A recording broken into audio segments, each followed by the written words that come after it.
महिमा हाथ में आते ही पहले मुख में जाना चाहिए। विचार करने की जरूरत नहीं कि मैं कुल्ला के हूं कि नहीं, नहाए हूं कि नहीं, इससे कोई मतलब नहीं। अगर प्रसाद मिला है तो पहला काम होना चाहिए हाथ में आते हो दाहिने हाथ में लेना चाहिए।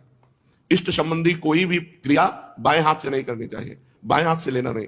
प्रसाद है, प्रसादी वस्त्र है या कुछ भी भगवत संबंधी, ऐसे नहीं कि बायां हाथ लंबा दिया, काट दिया था राजा ने बायां हाथ। जगन्नाथ जी का प्रसाद आया और वो चौसर खेल रहे थे तो दाहिने हाथ से खेल रहे थे। जगन्नाथ जी के पार्षद ने कहा ये भगवान जगन्नाथ स्वामी ने आपको प्रसाद भेजा है, तो राजा चौसर खेलते हुए बाएं हाथ से तो उनको भी बुरा लगा। उनका प्रभु आप स्वामी हैं पर आप परम स्वामी जगन्नाथ जी का प्रसाद कैसे ले रहे हैं? तो उनका होश आया, तो क्षमा कीजिए क्षमा कीजिए, चौसर में थे। उनका दाहिना हाथ किस काम में आएगा? इसने भगवान का प्रसाद नहीं लिया तो इसको कटवा देंगे। कटवा दिया, पूरा चरित्र है उसमें। दाहिने हाथ को कटवा दिया कि जब तूने बाएं हाथ ने प्रसाद लिया तो किसी काम का नहीं, इसलिए कटवा दिया।